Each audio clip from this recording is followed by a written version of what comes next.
Apenas um esclarecimento. O artigo 310 ele foi alterado em 1977, conforme eu tinha falado na lei anterior, na aula anterior. Mas essa lei não é Lei Fleury. A Lei Fleury é de 73. Né? É uma lei 5.941 de 73. O que aconteceu? Com a Lei Fleury, que a prisão passou a ser exceção e não regra, o artigo 310 ficou meio solto, né? De 73 até 77. Aí veio a Lei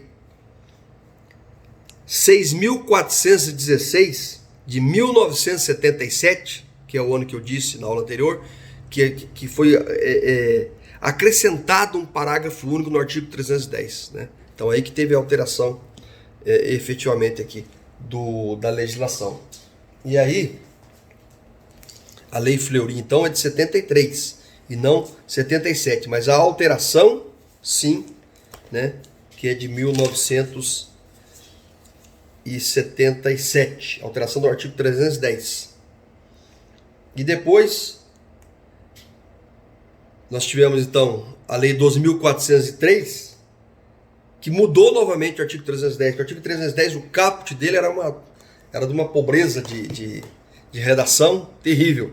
Porque ele falava: quando o juiz verificar pelo óbito em flagrante que o agente praticou o fato nas condições do artigo 19, 1, 2, 3 do Código Penal, que já não era mais também, que já era artigo 23, que é a legítima defesa, estado de necessidade, estrito cumprimento do dever legal, obediência hierárquica, então já estava errado, estava todo incorreto. O juiz poderá, depois de ouvir o Ministério Público, conceder liberdade provisória. Aí tinha aquela situação que o advogado na época, ele tinha que aguardar o parecer do Ministério Público para poder falar sobre a liberdade provisória. Mas no caso de fiança, não. No caso de fiança, ele pedia fiança, o juiz não precisava ouvir o Ministério Público. Ele já arbitrava a fiança, nos casos de crimes afiançáveis. E nos crimes não afiançáveis, aquela situação. Então a única vantagem que tinha de 77, vamos dizer agora assim, até 2011, é que se você pedisse a fiança, o juiz poderia arbitrar de plano. E se você pedisse liberdade provisória sem fiança nos casos dos crimes inafiançáveis, teria que ouvir o Ministério Público. Mas o cidadão poderia ser solto mesmo sem fiança. Então, a única benesse então, dos crimes afiançáveis é que poderia não precisava abrir vista ao Ministério Público. Que agora, pelo ProJudice, o Ministério Público eles ficam esperando abrir o prazo, aí fica acabando 15 dias, o cidadão preso mais 15 dias para poder se manifestar se concorda ou não concorda. Como o Instituto da Fiança foi resgatado, agora tem aquela situação: vai ouvir o Ministério Público ou não vai ouvir o Ministério Público em caso de fiança? Então nós temos aqui o 322 fala da autoridade policial, né? Caso de crimes de menor potencial ofensivo, e ele fala aqui na redação de detenção ou prisão simples, olha só, e parágrafo único, em até 48 horas.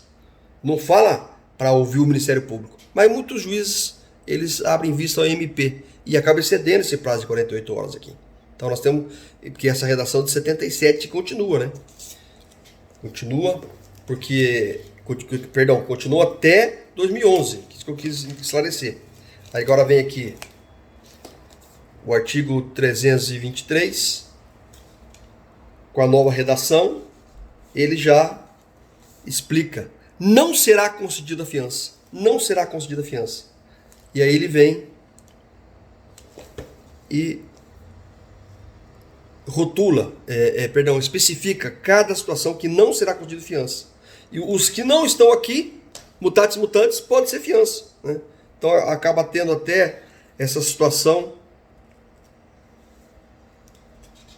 do tráfico privilegiado, né? Que a gente fica naquela dúvida: pode, não pode? Porque a gente fala nos crimes de tortura, tráfico e drogas. E aí fica falando, mas em relação ao traficante, só que é tráfico, aí fica o traficante privilegiado. Aí fica naquela situação de... Então tivemos até trabalhos em relação a isso, né? Que é outra briga. Mas assim caminha o nosso... Então só queria esclarecer então em relação a essa Lei Fleury, né? Que é de 73, e a alteração do parágrafo único foi em 77, e agora em 2011 foi totalmente reformulado esse Instituto da Liberdade Provisória, da prisão e da fiança, né? Agora vou passar aqui para a aula voltando para a técnica de advocacia. Nós vamos falar aqui hoje, né, vamos voltar agora a falar da tal da queixa-crime, né? Queixa-crime.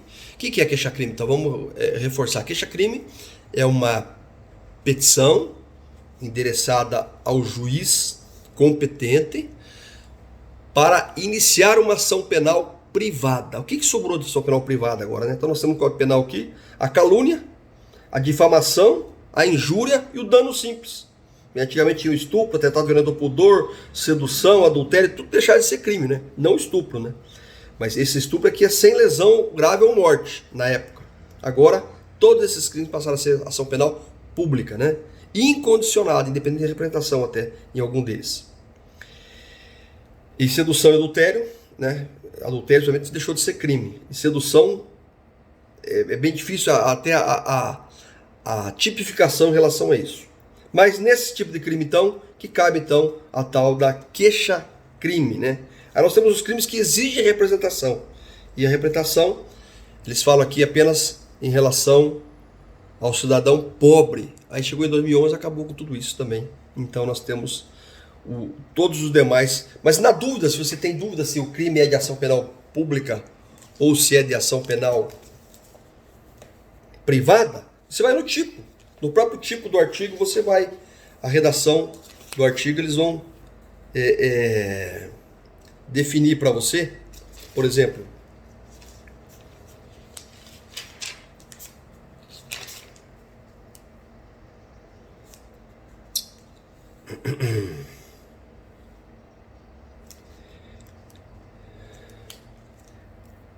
aqui, dos crimes contra a honra: calúnia, a difamação, a injúria, né?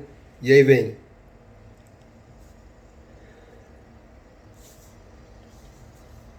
a própria retratação que eles falam, e aí fala: nos crimes, artigo 145, nos crimes previstos nesse capítulo, somente se procede mediante queixa, salvo no caso do artigo 140, né?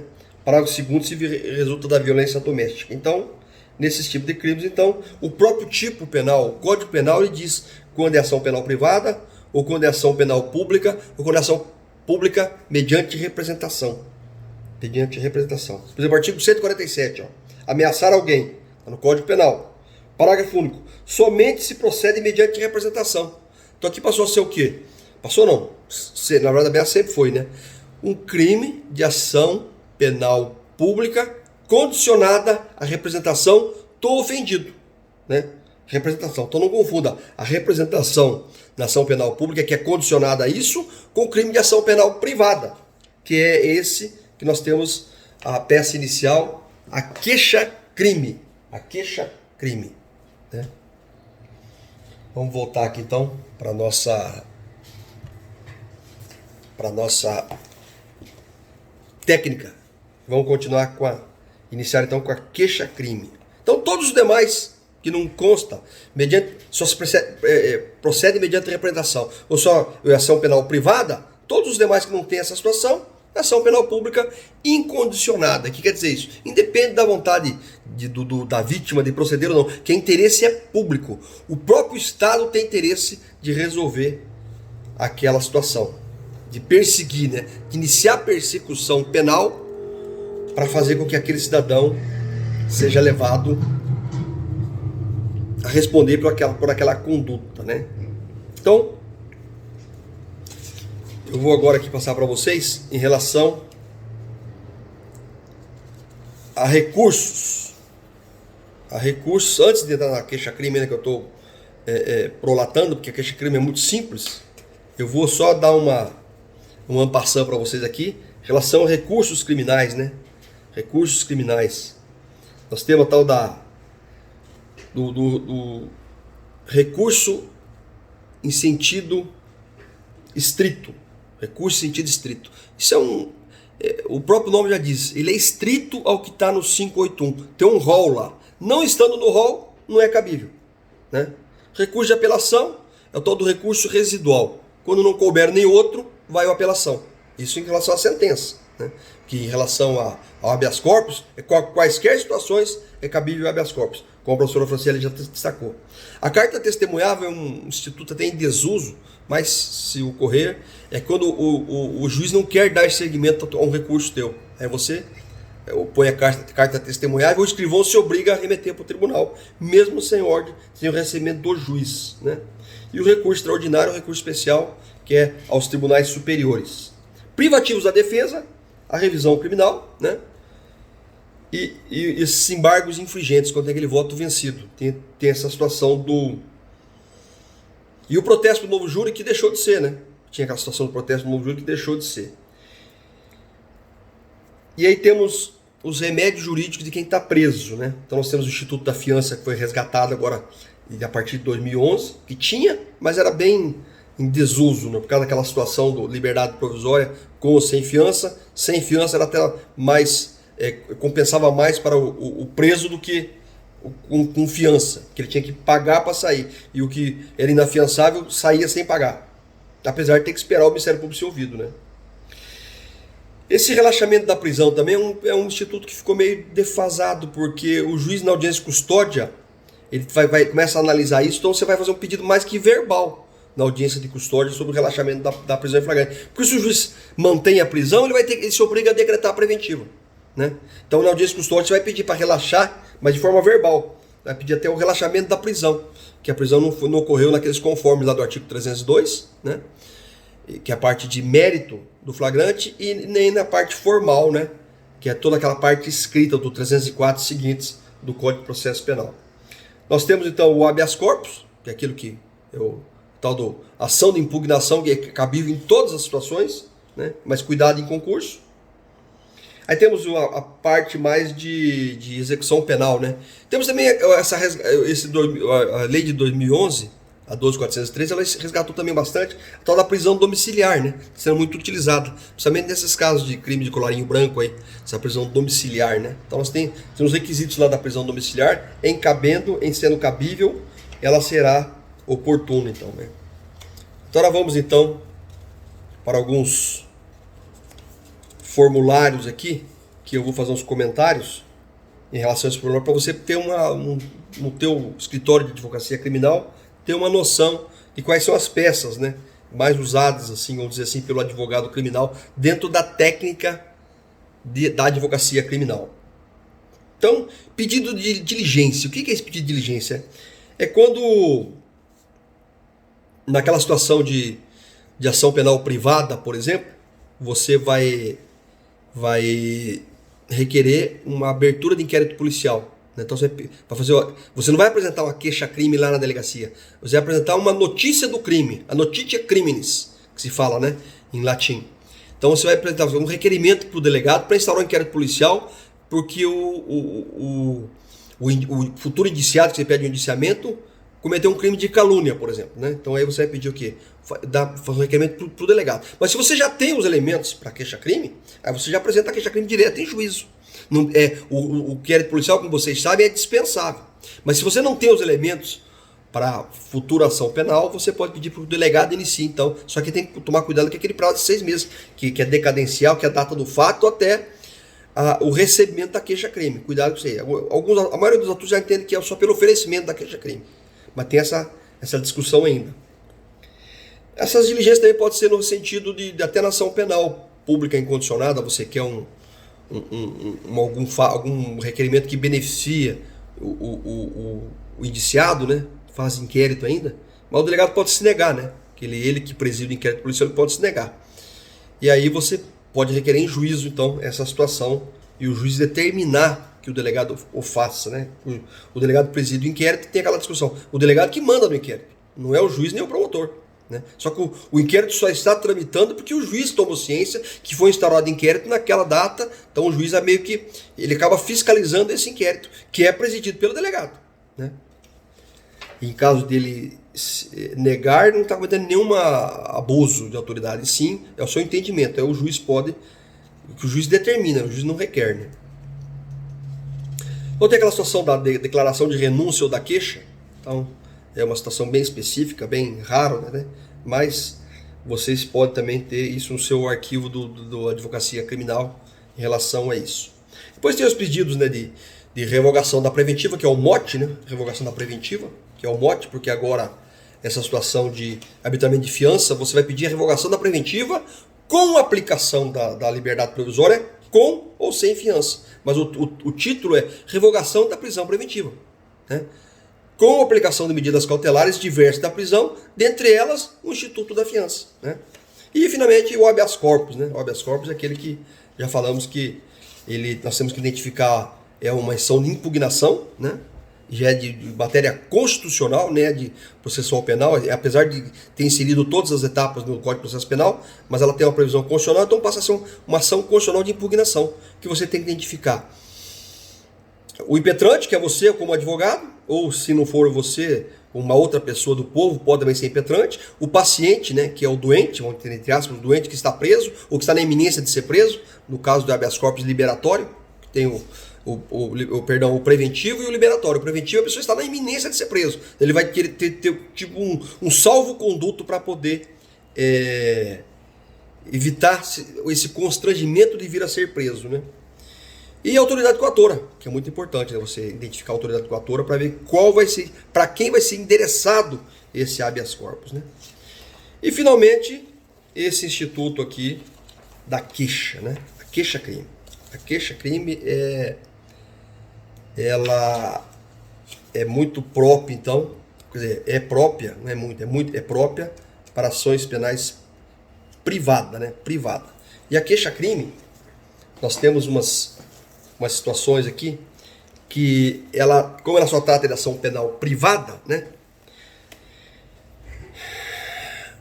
E como na ação pública ela tem que ter uma prova pré-constituída do inquérito, o tom ofendido, que é na verdade a pessoa que te procura, que você vai apresentar a queixa-crime em benefício dele, você pode requerer então que o próprio delegado faça a investigação para evitar aquela situação de dar justa causa à ação penal privada. Então, para não ter essa injusta causa, você colhe as provas na delegacia de polícia, que você não tem poder coercitivo de determinar a busca de alguma prova como advogado pelo seu escritório. Então você provoca a autoridade policial, né, e indicando a materialidade do crime, né, desse crime de ação penal privada, e indícios de quem foi seu autor. E aí reforço, né, salvo se você já tem em mãos tudo isso, aí você dispensa.